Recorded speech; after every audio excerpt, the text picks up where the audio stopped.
నమస్కారం. City news తెలుగుకి స్వాగతం. ఈనాటి ముఖ్యాంశాలు. ప్రారంభమైన అసెంబ్లీ బడ్జెట్ సమావేశాలు. 2,94,000 కోట్లతో బడ్జెట్ ని ప్రవేశపెట్టిన ఆర్థిక మంత్రి పయ్యావుల కేశవ్ పథకానికి కేటాయింపులు లేకుండా బడ్జెట్లో 41,000 కోట్లు పెంచారని వైసీపీ నేత బుగ్గన ఆరోపణ.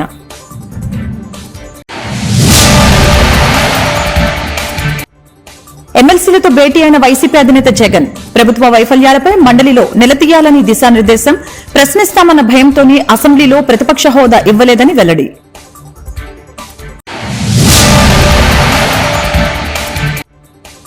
ఫేక్ పోస్టులు పెట్టే సంస్కృతి టీడీపీదే. జగన్ కుటుంబ సభ్యులతో పెట్టిన పోస్టులు డీజీపీకి కనిపించడం లేదా? మాజీ మంత్రి పేర్ని నాని వ్యాఖ్యలు.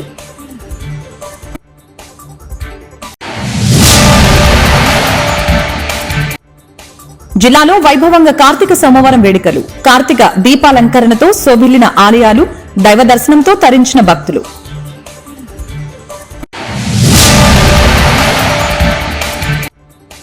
గుంటూరులో ఘనంగా జాతీయ విద్యా దినోత్సవ వేడుకలు. మౌలానా అబుల్ కలాంకి నివాళులర్పించిన కలెక్టర్ నాగలక్ష్మి.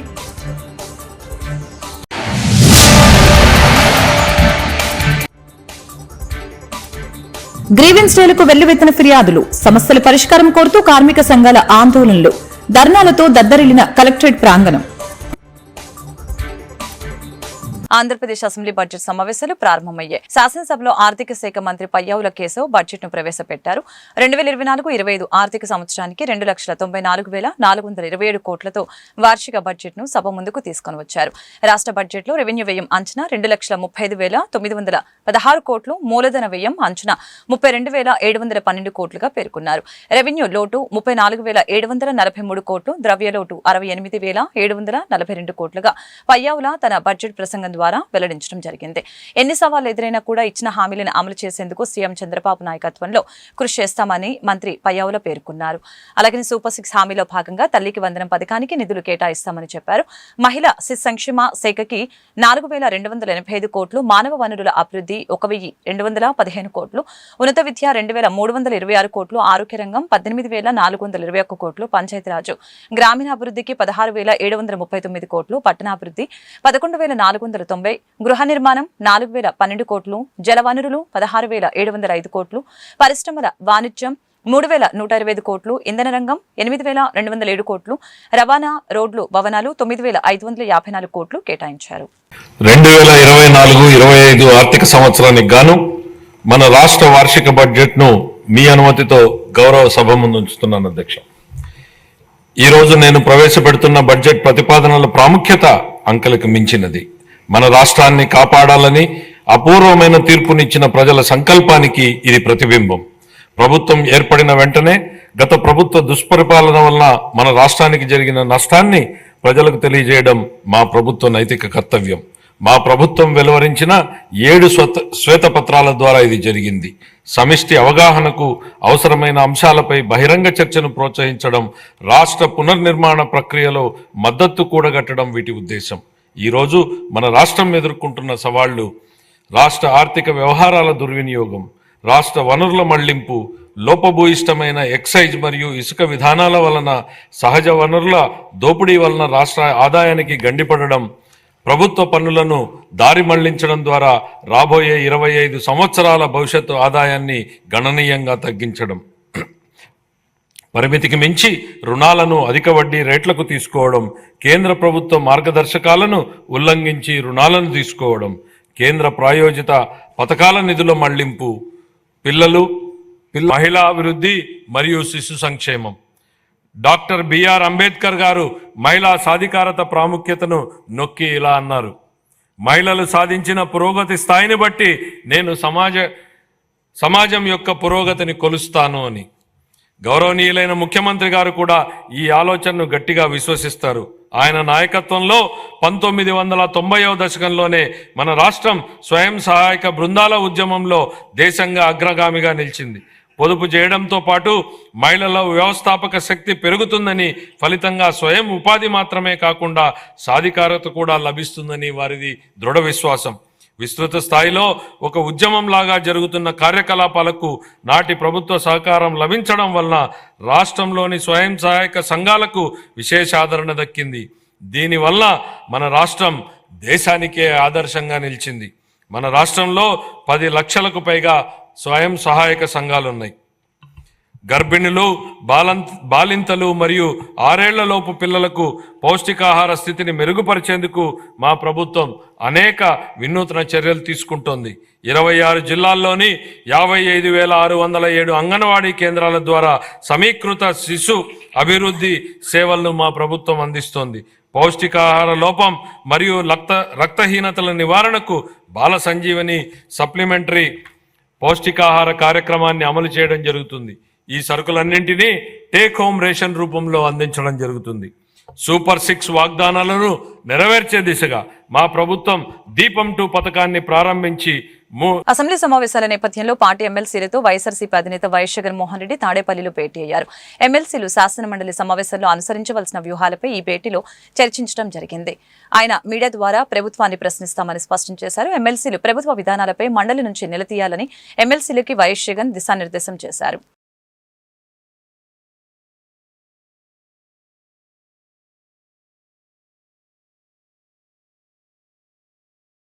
పథకాలు కేటాయింపు లేకుండా కూటమి ప్రభుత్వం ఏపీ బడ్జెట్ ని 41,000 కోట్లు పెంచిందని మాజీ మంత్రి వైఎస్ఆర్సీపీ సీనియర్ నేత ముగ్గున రాజేంద్రనాథ్ రెడ్డి విమర్శించారు. కూటమి ప్రభుత్వం తాజాగా ప్రవేశపెట్టిన 2024-25 బడ్జెట్పై సోమవారం తాడేపల్లి వైఎస్ఆర్సీపీ ప్రధాన కార్యాలయంలో ఆయన మీడియాతో మాట్లాడారు. మైనస్ లో ఉన్న మీరు 6 నెలల్లో 24,000 కోట్ల ఆదాయం ఎలా పెంచుతారని ఆయన ప్రశ్నించారు.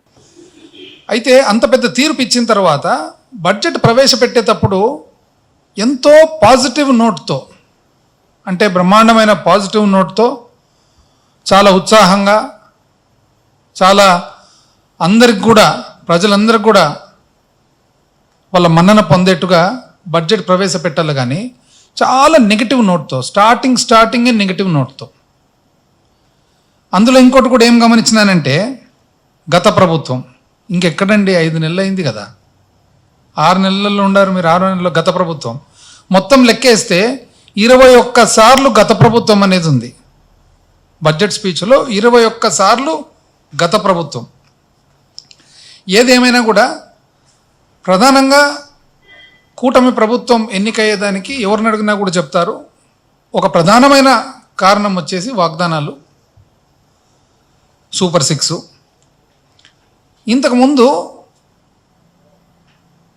ప్రజలందరూ కూడా ఒక రాజకీయ పార్టీ నుంచి కానీ, నాయకుడి నుంచి కానీ మేనిఫెస్టో తెలియాలంటే ఒక 3-4 దశాబ్దాల ముందర చూసినట్లయితే ఏదో ఒక హెడ్ క్వార్టర్స్లోనో ఎక్కడో నాయకుడు నేను ఇది చేయబోతున్నాను, ఒకవేళ మమ్మల్ని ఎన్నుకుంటే ఈ విధంగా పరిపాలన చేయబోతా ఉన్నామని చెప్పేవాళ్ళు. అది ఎవరు కవర్ చేసేవాళ్ళు? 2-3 పేపర్లు ఉన్నాయో వాళ్ళు కవర్ చేసేవాళ్ళు. ప్రజలకు అది చేరేటప్పటికి కొంత చేరి కొంత చేరక కంప్లీట్గా వచ్చేది కాదు. ఆ తర్వాత టీవీ వచ్చిన తర్వాత కొంత టీవీ ద్వారా ప్రజలకు మేనిఫెస్టో కానీ, ఉద్దేశం కానీ, రాజకీయ పార్టీలు, రాజకీయ నాయకుల ఉద్దేశం కానీ ప్రజలకు రీచ్ అయ్యేది. నెక్స్ట్ స్టేజ్ వచ్చేటప్పటికి ఒక మేనిఫెస్టో రిలీజ్ చేయడము, ఆ మేనిఫెస్టోను ప్రజలందరికీ కూడా తీసుకువెళ్ళడం. అయితే ఈసారి 2024లో మాత్రము చాలా ఇంటెన్స్గా, విపరీతమైన ఇంటెన్సిటీతో ప్రచారం చేయడం జరిగింది కొన్ని సంవత్సరాల పాటు కూటమి ప్రభుత్వం, అప్పట్లో తెలుగుదేశం వాళ్ళు. ఈ సూపర్ 6 అనేది ఎట్లా చేశారంటే ఇంటింటికి అంటే ఆంధ్రప్రదేశ్ రాష్ట్రంలో ఉన్న ప్రతి ఇంటికి, ప్రతి వ్యక్తికి అభ్యర్థులు ఎవరైతే ఉన్నారో వాళ్ళందరూ కూడా పోయిన తర్వాత ఒక్కొక్క వ్యక్తి దగ్గరికి పోవడం. వ్యక్తి దగ్గరికి పోయిన తర్వాత నీకు 15, నీకు 15, నీకు 18, నీకు 5 10 అవుతుంది, నీకు 15 అని ఈ విధంగా చెప్పేవాళ్ళు అన్నమాట. అందువలన ఏమైంది, ప్రజలందరికీ కూడా విపరీతమైన ఆశ, విపరీతమైన అన్వేషణ బడ్జెట్ గురించి. ఇంకా రాలేదే 15, ఇంకా రాలేదే 18, 5 ఇంకా 10 కాలేదు వాలంటీర్లకని ఒక అన్వేషణ అన్నమాట. ఈ 15, 18 అనేది ఏదైతే స్కీమ్స్ ఉన్నాయో ఈ స్కీమ్ల వలన ఓటర్లు ఎవరైతే 2024 ఎలక్షన్లో ఓటు వేశారో వాళ్ళందరూ కూడా వాళ్ళ మీద చాలా ప్రభావితం ఉందని చెప్పేసి మనం విశ్లేషకులను ఎవరిని అడిగినా కూడా చెప్తారు. ప్రధానమైన అంశం ఇదే. ఏది ఏమైనా కూడా ఈరోజు ఈ బడ్జెట్ చూసిన తర్వాత ఎవరైతే 15, 18, 18, 20 మీద ఆశ పెట్టుకున్నారో పాపం అంతా అడాసులు అయిపోయినాయి అనమాట. ఏమొచ్చిందండి దీంట్లో? విజిబుల్గా కనపడేది నేను చెప్తాను. విజిబుల్గా కనపడేది అలొకేషన్స్ ప్రకారం, కేటాయింపుల ప్రకారం చూస్తే ఒక దీపం, అది కూడా సింగిల్ సిలిండర్ విజిబుల్గా కనపడేది. ఫేక్ పోస్టులు పెట్టే సంస్కృతి టీడీపీదేనని మాజీ మంత్రి వైఎస్ఆర్సీపీ కృష్ణా జిల్లా అధ్యక్షులు పేర్ని నాని మండిపడ్డారు. వైఎస్ జగన్మోహన్ రెడ్డి కుటుంబ సభ్యుల ఫోటోలతో పెట్టిన పోస్టు డీజీపీకి కనిపించడం లేదా అని ఈ సందర్భంగా మండిపడ్డారు. ఈ మేరకు పేర్ని నాని సోమవారం మీడియాతో మాట్లాడారు. డబ్బులిచ్చి పోస్టులు పెట్టే సంస్కృతికి తెరలేపింది టీడీపీ కాదా? వైఎస్ జగన్ కుటుంబ సభ్యుల ఫోటోలతో పోస్టులు పెట్టిన వారిని చంద్రబాబు, పవన్ కి దమ్ముంటే అరెస్టు చేయండి. మీ ఇంట్లో ఆడవాళ్ళ ఇలాంటి పోస్టులు ఎవరు పెట్టినా కూడా తప్పే. వాళ్ళు చేసిన తప్పే మనం చేయొద్దు. టీడీపీ, జనసేన, బీజేపీకి చెందిన వాళ్ళు తప్పుడు పోస్టులు పెడితే కేసులు పెట్టండి అని ఆయన సూచించారు. పాట తీసేస్తాం, పోలీసులను బెదిరిస్తారా అంటే మీరే బెదిరిస్తారా? డీజీపీని మీరు బెదిరించవచ్చు, పవన్ కళ్యాణ్ డీజీపీని బెదిరించవచ్చు, ఐజీని బెదిరించవచ్చు. అంటే ఎందుకు? మీ మాటలకి, మీ రాజకీయ ప్రలోభాలకు లొంగి మీరు చెప్పిన వాళ్ళ తప్పుడు కేసులు, ఈ రకంగా తప్పుడు కేసులు పెట్టి రాష్ట్ర వ్యాప్తంగా తప్పుడు కేసులు పెట్టి లోపలేయలేదు కాబట్టి వాళ్ళని బెదిరిస్తారు. మరి బాబు అట్ట అసలు పేరు నారా బాబో ఏ బాబో మనకు తెలియదు. ఈ రకంగా డీజీపీ గారు ఏం చేస్తున్నారో అడుగుతున్నాను. ఇట్లాంటి లక్షల కొద్దీ ఉన్నాయి ఫేస్బుక్. ఇది కనపడదా? మీ ఇంట్లో ఆడవాళ్ళ ఈ సంస్కృతి తెరలేపింది తెలుగుదేశం పార్టీ కాదా? డబ్బులు ఇచ్చి మరి ఈ సంస్కృతి తెరలేపింది ఎవరు? ఇట్లాంటి ఇంక చూపించలేము. అతి జుగుప్సాకరంగా ఇది కూడా బాధేసి చూపిస్తున్నాం. ఇది కూడా బాధేసి చూపించడమే.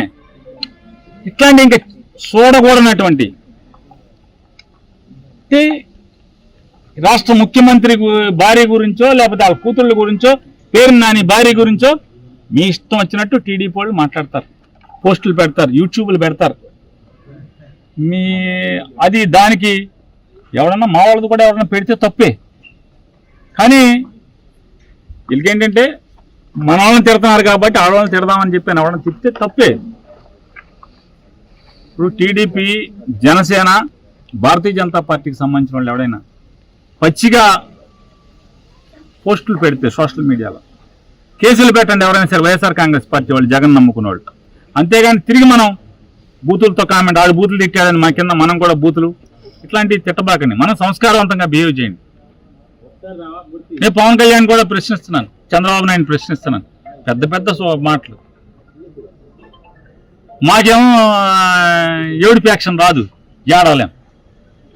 పోరాటమే మాకు వచ్చింది విద్య. నేను కూడా ఇప్పుడు నా శ్రీమతిని, అంటే నా భార్యని పచ్చిగా మీరు ఎన్నిసార్లు నుంచి పెట్టిస్తున్నారు యూట్యూబ్లో? మీ కళ్ళు మీ టీడీపీ మొత్తం టీడీపీ అఫీషియల్గా మీ పార్టీని ప్రోపగాండా చేసేవాళ్ళు, జనసేన ప్రోపగాండా చేసేవాళ్ళే కదా యూట్యూబ్లో. అది మాకేమో చంద్రబాబు నాయుడు లాగా, జగన్ గారికి మాకేమో ఏడవటం చేత కాదు, నటించడం చేత కాదు. బొంగ ఏం పీకుతారు, మనం చేతనం చేసుకుంటారా, మేము ధైర్యంగా మీ మీద పోరాటం చేసేదే అని చెప్పి తగ్గకుండా పోరాటం చేయటం మా నైజం. యాక్షన్ చేయటం, బుడబుడ దొక్కాలి, నటించడం చేత కాక. మరి వీడి సమానం చెప్పాలి కదా డీజీపీ గారు. ఇట్లాంటి పోస్టులకి సమానం చెప్పరా? యాక్షన్ తీసుకోరా? నిజంగా మీరు కనుక చావున్న నాయకులైతే. జాతీయ విద్యా దినోత్సవ వేడుకలు గుంటూరులో ఘనంగా నిర్వహించారు. కలెక్టరేట్లోని డియాసి మీటింగ్ హాల్లో మౌలానా అబుల్ కలాం ఆజాద్ జయంతిని పురస్కరించుకుని ఈ వేడుకలు ఘనంగా నిర్వహించడం జరిగింది. ఈ వేడుకల్లో కలెక్టర్ నాగలక్ష్మి ముఖ్య అతిథిగా హాజరై అబుల్ కలాం చిత్రపటానికి పూలమాలలు వేసి ఘనంగా నివాళులర్పించారు. అందరూ స్ఫూర్తిగా తీసుకుని పేదల విద్యాభివృద్ధికి కృషి చేయాలని పిలుపునిచ్చారు. కార్యక్రమంలో డీఈఓ రేణుక, ఇతర అధికారులు పాల్గొన్నారు.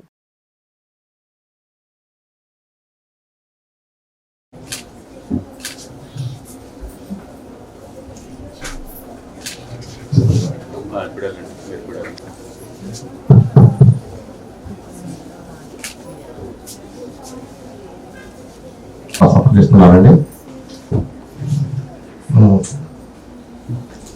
మన అసిస్టెంట్ కలెక్టర్ గారికి నారాయణ గారు ఈ ప్రోగ్రాము ప్రారంభించిన ముందుగా మనం సారేజ్ ఆసర్చ గీతంతో మనం ప్రారంభిస్తున్నామండి.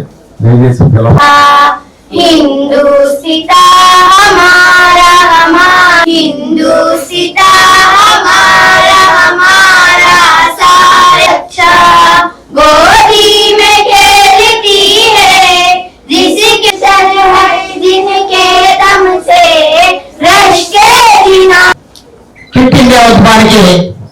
నెహ్రూ గాంధీలతో పాటు బ్రిటిష్ వారి లాఠీ దెబ్బలు తిన్నారు, జైలు పాలై జైలు జీవితాన్ని గడిపారు. అందరికీ కూడా నమస్కారం. మనకి ముందు మాట్లాడిన వక్తలు చాలా మంది, మనకి మౌలానా అబుల్ కలాం ఆజాద్ గారిది, ఆయన చిన్నప్పటి నుంచి పుట్టింది పెరిగింది, తర్వాత మన ఇండియన్ ఫ్రీడమ్ స్ట్రగుల్ లో పార్టిసిపేట్ చేసింది, తర్వాత ముఖ్యంగా ఆయనకి మిగతా లీడర్స్ కి ఉన్న డిఫరెన్స్, ఆయన view on partition of India, ఇదంతా కూడా అందరూ కూడా ప్రస్తావించారు. బట్ నేను అవన్నీ రిపీట్ చేయకుండా మనకి ముఖ్యంగా ఆయన బర్త్ యానివర్సరీ మనం అందరం కూడా నేషనల్ ఎడ్యుకేషన్ డే గా సెలబ్రేట్ చేసుకుంటున్నాము.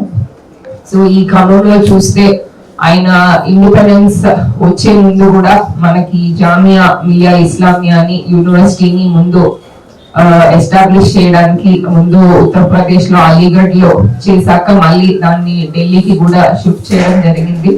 ఆయన అందరు చెప్పినట్టు చిన్నప్పటి నుంచే ఫార్మల్ స్కూలింగ్ లేకపోయినప్పటికీ లిటరేచర్ మీద అన్నిటి మీద ఇంట్రెస్ట్ ఉండడంతో ఆయనకి పోస్ట్ ఇండిపెండెన్స్ ఈ మినిస్ట్రీ అనేది రావడం జరిగింది. మనం ఏదైతే ఇప్పుడు మన దేశంలో కానీ రాష్ట్రంలో కానీ ప్రైమరీ ఎడ్యుకేషన్ కానీ సెకండరీ ఎడ్యుకేషన్ హైయర్ ఎడ్యుకేషన్ ప్రతి దాంట్లో మనం ఇన్స్టిట్యూట్స్ ని కానీ కౌన్సిల్స్ ని కానీ ఏదైతే ఇవాళ అది నార్మల్ అనుకుంటున్నామో అవన్నీ కూడా ఆయన ఎడ్యుకేషన్ మినిస్టర్ గా ఉన్న టైంలో ఆ ఐడియాల్ని ప్రస్తావించి దాన్ని స్థాపించి అవన్నిటిని కూడా ఇవాళ ఒక సిస్టమ్ లాగా తయారు చేసుకొని తీసుకొని రావడం జరిగింది. మనకి ముఖ్యంగా మనం ప్రైమరీ ఎడ్యుకేషన్ అందరికీ ఉండాలి అనేది అప్పటి నుంచే యూనివర్సలైజేషన్ అంటారు. సో ప్రైమరీ ఎడ్యుకేషన్ యూనివర్సల్ గా అందరికీ అందాలనేది ఆ రోజు. పవిత్ర కార్తీక మాసంలో 2వ సోమవారం వేడుకలు గుంటూరులో వైభవంగా జరిగాయి. ఈ సందర్భంగా భక్తులతో శైవ క్షేత్రాలు కిటకిటలాడాయి. తెల్లవారుజాము నుంచే భక్తులు ఆలయాలకు చేరుకున్నారు. కుటుంబ సమేతంగా కార్తీక దీపాలు వెలిగించారు. కార్తీక దీప కాంతులతో ఆలయాలు కలకలలాడాయి. అరండలపేటలోని శివాలయం, అష్టలక్ష్మి ఆలయంతో పాటు నగరంలోని శైవ క్షేత్రాలు భక్తులతో కిక్కిరిసిపోయాయి. పవిత్ర కార్తీక మాసంలో దైవ దర్శనం చేసుకున్న వారికి సకల శుభాలు కలుగుతాయని పండితులు తెలిపారు.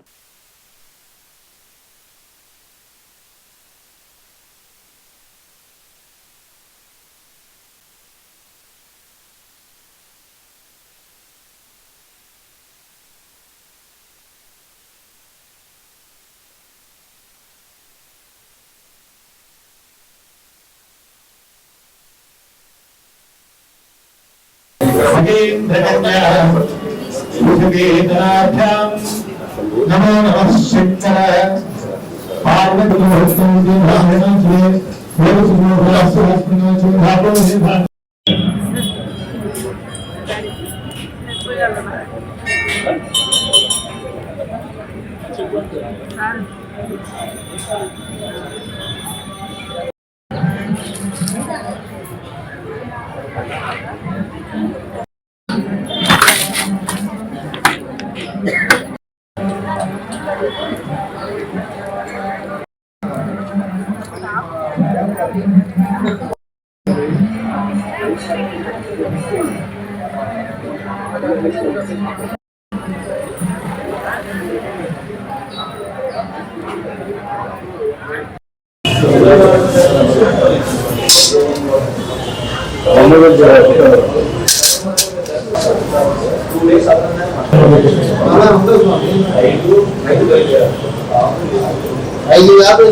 శ్రీ మహాగణాధిపతే నమః. మన గుంటూరు పట్టణంలో గల అరండాలపేట 4/4లో గల శ్రీ గంగా మీనాక్షి సమేత సోమసుందర స్వామి దేవాలయం, అలాగే ఇక్కడ అష్టలక్ష్మి సమేత లక్ష్మీనారాయణ స్వామి వారి దేవాలయంలో మరి కార్తీక మాస సందర్భంగా ఈ నెల 3వ తారీఖు నుంచి విశేష పూజా కార్యక్రమాలు జరుగుతాయి.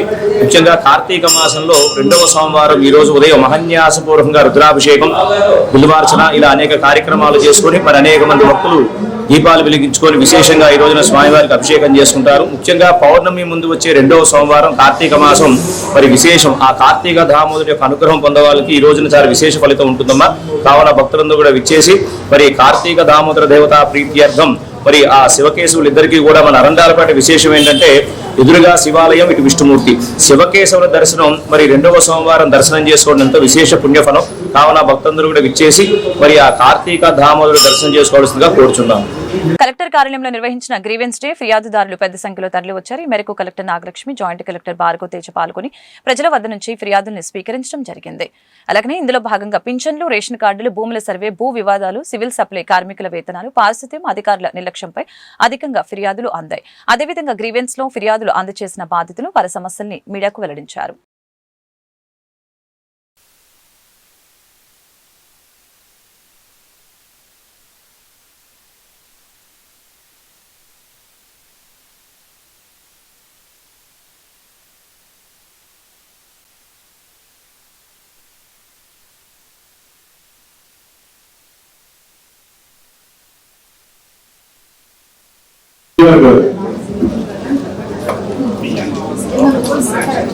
సిపిఆర్ గారు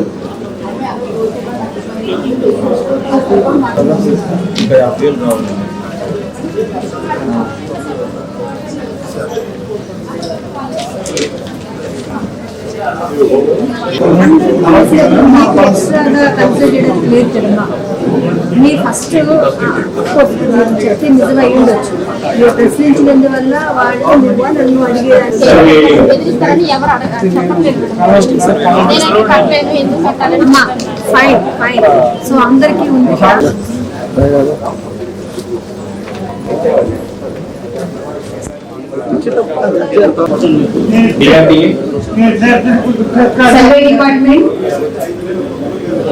సివిల్ సప్లైస్ కార్మికుల చేత నిత్యం రాత్రింబవళ్ళు పని చేయించుకుంటున్న ఈ అధికారులు వాళ్ళకి రావాల్సిన నెల బిల్లులు మంజూరీ చేసే విషయంలో నెలల తరబడి గడుస్తున్నప్పటికీ ప్రతి నెల బిల్లు మరొక నెల వచ్చే సమయం పడుతుంది.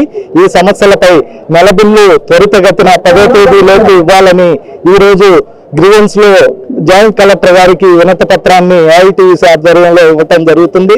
ఎంత నిత్యం కష్టపడి పనిచేస్తున్న ఈ కార్మికులకి నెల బిల్లు త్వరితగతిన అందేలా చర్యలు తీసుకోవాలని. జయప్రసాద్ అండి, నేను కొత్తపేట సంబంధించిన వ్యక్తిని. మా ఏరియాలో డ్రైనేజ్ కలవట్టు ఒకటి డిస్టర్బ్ అయ్యి ఉంది మొత్తం. దాని గురించి రిక్వెజేషన్ ఇద్దామని సార్కి వచ్చాను. ఎన్ని ఫ్యామిలీస్ అంటారు? దగ్గర దగ్గర 50 మంది ఫ్యామిలీస్ ఉన్నాయండి అక్కడ. కాకపోతే అది ఏఈఎల్సీకి సంబంధించిన ఆస్తులు రిజిస్ట్రేషన్లు అయ్యి మేమంతా ఈ పక్కా ఇల్లు కట్టుకొని మున్సిపల్ ట్యాక్స్లు అన్ని పే చేసుకుంటూ ఉంటున్నాము. కానీ అది ఏఈఎల్సీకి సంబంధించిన ప్రాపర్టీస్ అని వాటిని ఎవరు పట్టించుకోవట్లేదు. ఫ్యామిలీస్ అన్ని 3 ఫ్లోర్లు 4 ఫ్లోర్లు పెద్ద పెద్ద బిల్డింగ్లు వేసినాయి, అంతా బాగుంది. కానీ రోడ్స్ అని డ్రైనేజ్ సిస్టమ్ లేదు మాకు. దాని గురించి వర్షాలప్పుడు ఫుల్ వాటర్ కాలనీ మొత్తం నిండిపోద్ది. ఎన్నోసార్లు వచ్చి కలిసాము కానీ దానికి ప్రాబ్లం ఏంటంటే అది ఏఎల్సీ ఆస్తి, దాని మీద మాకు హక్కు ఉండదని మున్సిపాలిటీ వాళ్ళు అంటారు. గుంటూరు నగరంలో స్థానిక సమస్యల పరిష్కారం కోసం నగరపాలక సంస్థలు చేపట్టే డైలీవర్ కమిషనర్ పీజీఆర్ఎస్ తో ప్రజలు ఇస్తున్న అర్జీలని సమగ్రంగా పరిష్కారం చేయాలని, ఆయా అర్జీలని ర్యాండమ్ గా క్షేత్రస్థాయి పరిశీలన చేస్తామని గుంటూరు నగరపాలక సంస్థ కమిషనర్ పులి శ్రీనివాసులు స్పష్టం చేయడం జరిగింది. అనంతరం కౌన్సిల్ సమావేశ మందిరంలో పీజీఆర్ఎస్ కార్యక్రమం ద్వారా ప్రజల వద్ద నుంచి అర్జీలను స్వీకరించారు. పీజీఆర్ఎస్ లో ప్రజలు ఇస్తున్న అర్జీలని సమగ్రంగా పరిష్కరించాలని, ఆయా అర్జీలని ర్యాండమ్ గా క్షేత్రస్థాయి పరిశీలన చేస్తామని ఈ సందర్భంగా తెలిపారు. క్షేత్రస్థాయి అధికారులు అర్జీలని నేరుగా వెళ్లి పరిశీలించి పరిష్కరించాలని ఈ సందర్భంగా కోరారు. కార్యక్రమంలో అదనపు కమిషనర్ సిహెచ్ ఓబులేసు, డిప్యూటీ కమిషనర్లు CH Srinivasu, D Srinivasarao, city planner Rambabu, CMOH doctor Shobharani, MHO doctor Ravibabu, manager Balaji Basha, డీసీపీలు, ఏసీపీలు, ఈఈలు, ఆర్ఓలు, ఎస్ఎస్లు పాల్గొన్నారు.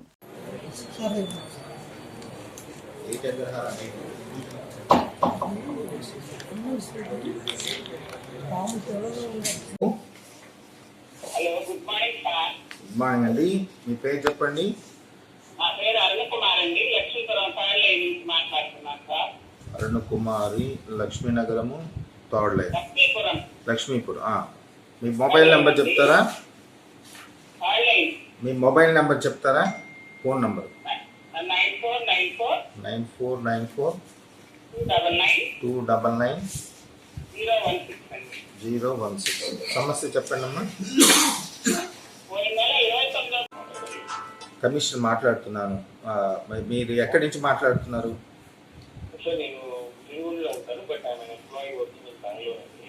ఓకే, మీ మొబైల్ నెంబర్ చెప్తారా? 9742 134 890. 890. చెప్పండి సమస్య ఏంటి? అవి 3 ఇంపార్టెంట్ ఇష్యూస్ అండి ఈ కేసులో. ఇది ఎగ్జిక్యూటివ్ టీడీపీ బాగా రివ్యూ చేస్తున్నారు, బాగా పనిచేస్తున్నారు స్టాఫ్.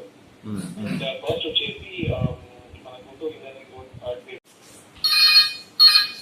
హలో సార్, నమస్కారం సార్. నమస్కారం సార్, నేను K7 నుండి Vishnunagar second line sir, Amaravati. మీ మొబైల్ నెంబర్ చెప్పండి. 9490 9490 129 129 179 sir. 179. Sir, Vishnunagar second line sir మాది. చెప్పండి సమస్య ఏంటి? మరి ఇక్కడ ఈ డ్రగ్ రోడ్ కొంచెం అందరూ జిల్లా పోలీస్ కార్యాలయంలో నిర్వహించిన గ్రీవెన్స్ డేకి విశేష స్పందన లభించింది. ఈ మేరకు జిల్లా ఎస్పీ సతీష్ కుమార్ బాధితుల వద్ద నుంచి వినతులను స్వీకరించారు. ఇందులో వ్యక్తిగత కుటుంబ ఆస్తి వివాదాలు, ఆర్థికపరమైన లావాదేవీలు, పోలీసుల పేరుతో వేధింపులు, చిట్టీల మోసాలు తదితర సమస్యలపై అధికంగా ఫిర్యాదులు అందడం జరిగింది. అదేవిధంగా గ్రీవెన్స్ లో ఫిర్యాదులు అందజేసిన అనంతరం బాధితులు వారి సమస్యల్ని మీడియాకు కూడా వివరించారు.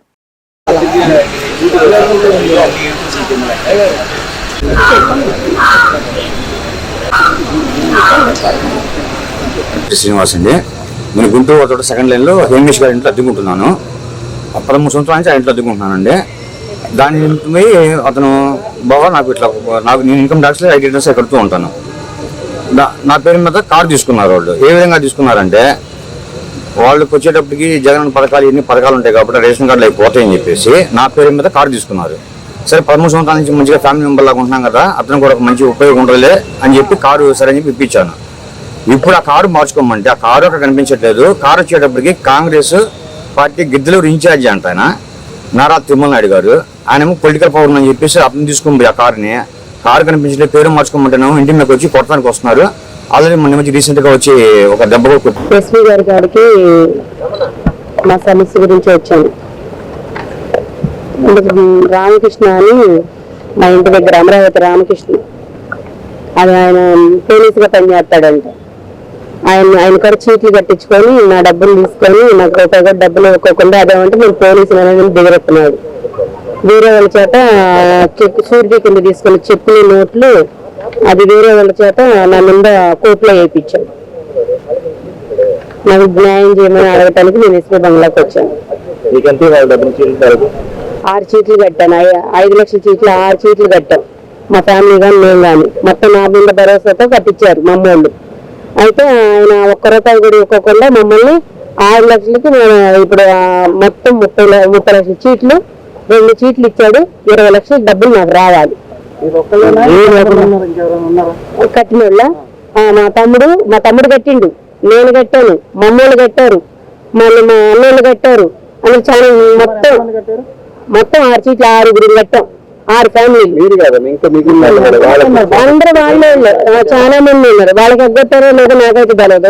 నాకు అన్యాయం జరిగింది కాబట్టి నేను ఎక్కడికొచ్చాను. ఇప్పుడు చీట్లు మీరు కట్టి మీరు ఖాళీ నోట్లు కట్టించారు. పేరు హఫీజ్ అండి. నేను గుంటూరులోనే ఉంటాను, నగరంపాలెం. అడ్మిన్ ఎస్పీ గారి దగ్గర పనిచేసే నజమునిసా అనే హోంగార్డు నా దగ్గర నమ్మించి 25,000 రూపాయలు డబ్బులు తీసుకొని నన్ను ఇప్పుడు ఇబ్బంది పడుతుందండి. నగరంపాలెం పోలీస్ స్టేషన్లో వాళ్ళ అబ్బాయి నేను తలపగలు కొట్టానని చెప్పి మొన్న 8వ తారీఖున ఫాల్స్ కేసు పెట్టింది. బైండ్ ఓవర్ అవ్వమని చెప్తే నేను బైండ్ ఓవర్ అవ్వనని చెప్పాను. నేను చెయ్యని తప్పుకి నేను బైండ్ ఓవర్ కాను అని చెప్పాను. నేను కమిట్ అవ్వలేదు, నేను ఆ తప్పు నేను చేయలేదు. నాకు డబ్బులేం వద్దండి. ఎక్కడ పడితే అక్కడ వాళ్ళ తమ్ముడు నాగూర్ జాని, వాళ్ళ అబ్బాయి బాషిద్, ఈమైతే మొన్న నగరంపాలెం పోలీస్ స్టేషన్ ఎదురుగానే నిన్ను వెనుకొండలో రషీదుని నరికినట్టు నరికిస్తానని చెప్పి చెప్తుంది. మేమంతా వైసీపీనే, మళ్ళీ వచ్చేది మా గవర్నమెంటే, మేము చూసుకుంటాం ఈ సంగతి అని చెప్పేసి చెప్తుందండి. బెదిరిస్తుందండి. ఎక్కడ పడితే అక్కడ పెళ్ళాం పిల్లల్ని బండి మీద తీసుకొని వెళ్ళాలన్నా భయం వేస్తుంది. మానసికంగా శారీరకంగా మమ్మల్ని మానసికంగా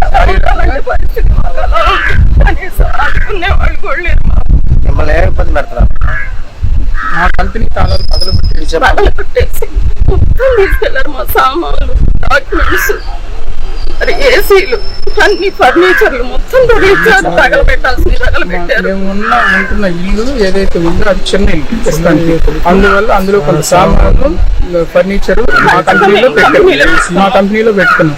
ఏసీ, బండి, అలాగే మా విలువైన ఫర్నిచర్, అంతకుముందు బిజినెస్ తాలూకు డాక్యుమెంట్స్, దీని తాలూకు మిషనరీకి సంబంధించిన ఫైల్స్, విలువైన డాక్యుమెంట్స్ మొత్తం అన్ని తగలబెట్టేశారు. 10 లక్షలు విలువ చేసే మిషనరీ, 15 లక్షలు విలువ చేసే మిషనరీ ఉంది.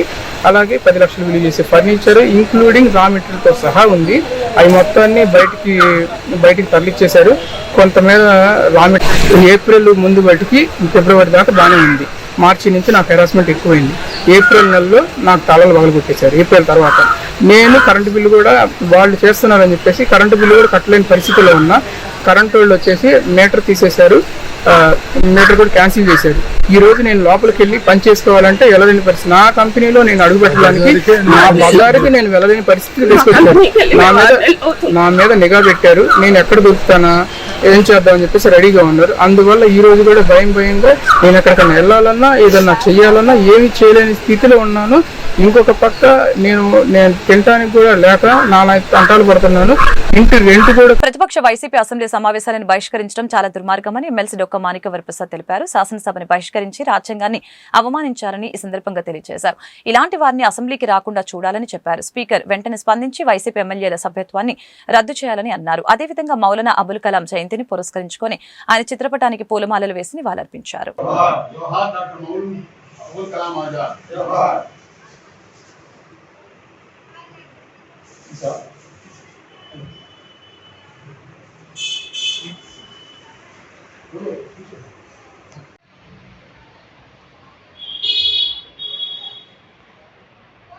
ఈరోజు అసెంబ్లీ బడ్జెట్ సమావేశాలు జరగబోతా ఉన్నాయి. అసెంబ్లీ బడ్జెట్ సమావేశాల్లో రాష్ట్ర బడ్జెట్ని కొత్త గవర్నమెంట్ చంద్రబాబు నాయకత్వంలో ప్రవేశపెట్టాలి. మంచి సంక్షేమ అభివృద్ధి కార్యక్రమంతో బడ్జెట్ ప్రవేశపెట్టబోతున్నందుకు రాష్ట్ర ప్రభుత్వానికి, ముఖ్యమంత్రి గారికి శుభాకాంక్షలు, ధన్యవాదాలు. అదేవిధంగా ప్రతిపక్షం వైఎస్ఆర్సీపీ అసెంబ్లీని బాయ్కాట్ చేస్తామని చెప్పడం అనేది చాలా దుర్మార్గం, అనైతికం, రాజ్యాంగ వ్యతిరేకం. రాజ్యాంగం అనేది తయారు చేసింది బాబాసాహెబ్ అంబేద్కర్. అంబేద్కర్ గారు రాజ్యాంగంలో అసెంబ్లీకి ఒక దేవాలయంగా చూశాడు. బాబాసాహెబ్ అంబేద్కర్ గారు చెప్పిన దేవాలయమైనటువంటి అసెంబ్లీని బాయ్కాట్ చేస్తున్నామని జగన్మోహన్ రెడ్డి ఆ పార్టీ వాళ్ళ సభ్యత్వాలు రద్దు చేయాలని చెప్పి స్పీకర్ గారిని, గవర్నర్ గారిని కోరుతాను. వాళ్ళని వెంటనే రద్దు చేయాలని నేను డిమాండ్ చేస్తాను. ఏ నైతిక విధుల ప్రకారం వాళ్ళు బాయ్కాట్ చేస్తాం? ఏదైనా సమస్య ఉంటే అసెంబ్లీకి వెళ్ళి వాళ్ళ ప్రొటెస్ట్ తెలియజేసి రావాలి. అంతేకాదు అసలు బాయ్కాట్ చేస్తున్నావు అని చెప్తే అంటే నువ్వు ప్రతిపక్షంలో ఉంటాయి, నువ్వు సిద్ధపట్టలేదంటే నువ్వు ప్రజాస్వామ్య రాజకీయాలకు నువ్వు పనికిరావని చెప్పేసి అర్థమవుతావు. అందువల్ల నేను స్పీకర్ గారిని, గవర్నర్ గారిని, కేంద్ర ఎన్నికల కమిషన్ విజ్ఞప్తి చేస్తా ఉన్నాను. వైసీపీ అకారణంగా ఎలాంటి రాజ్యాంగ ప్రతిపత్తి లేకుండా రాజ్యాంగాన్ని, ప్రజాస్వామ్య దేవాలయాన్ని బహిష్కరిస్తున్నందుకు అలాంటి వాళ్ళ ప్రజాస్వామ్యంలో కొనసాగే హక్కు లేదు. వాళ్ళని అంబేద్కర్ అవమానించిన వాళ్ళు అంబేద్కర్ విలువలకి వ్యతిరేకంగా పనిచేస్తున్నారు. వాళ్ళ సభ్యత్వం రద్దు చేయాలని డిమాండ్ చేస్తున్నారు. అదేవిధంగా సోషల్ మీడియాలో పవన్ కళ్యాణ్ గారి కూతురు, భార్య మీద అసలైన పోస్టులు పెడుతున్నప్పుడు వాళ్ళని పోలీసులు శిక్షిస్తున్నారు. ఆ సైకోల్ని పోలీసులు కేసులు పెడతా ఉన్నారు. దాంతోపాటు చాగంటి కోటేశ్వరరావు గారితో వాళ్ళకి నైతిక విలువల గురించి చెప్పించాలి. అదేవిధంగా వైసీపీ ఎమ్మెల్యేలు కూడా, వైసీపీ నాయకులకు కూడా చాగంటి కోటేశ్వరరావు గారికి పరుష పదజాలం, దుష్భాష